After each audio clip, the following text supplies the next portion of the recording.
I'm Caroyln Lay, Caroyln Selden Lay, and I grew up with the McNay. It opened in 1954, and I think I was here at the opening, the public opening, and celebrating the 70th year. So now you know how old I am, because I was, I think, 6 when it opened. And my father brought my brother and me here. We lived nearby, and so we came here often.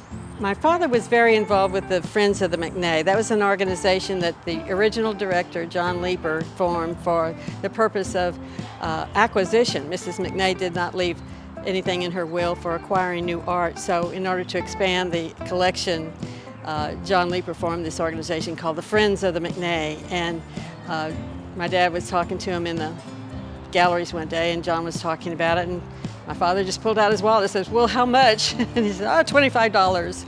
So as far as I know, he was the first friend. And then the mid-'80s, I was looking at a little article in the paper that said the McNay was looking for docents to give tours. And I thought, well, I can give tours of the McNay. What's a docent? So I looked it up.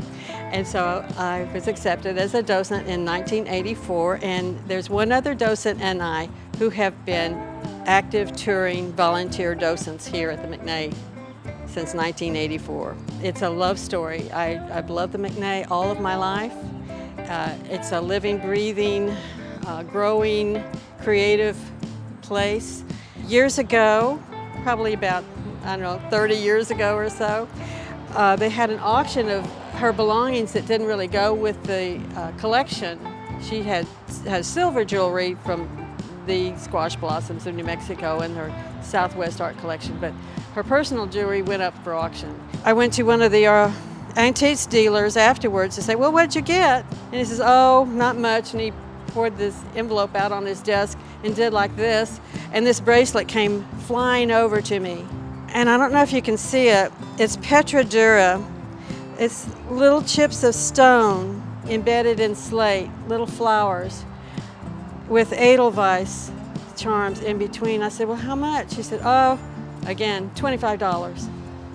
Wrote my check, and she comes with me on all my tours. So I see my tours arriving now. I think that I have a tour of students from learning English as their second language, and I look forward to showing them some art and helping them learn English through art. So there's so many facets. That's another thing about the McNay. It has just such like an onion, has all these layers. Everything from the Tobin Theater Arts to,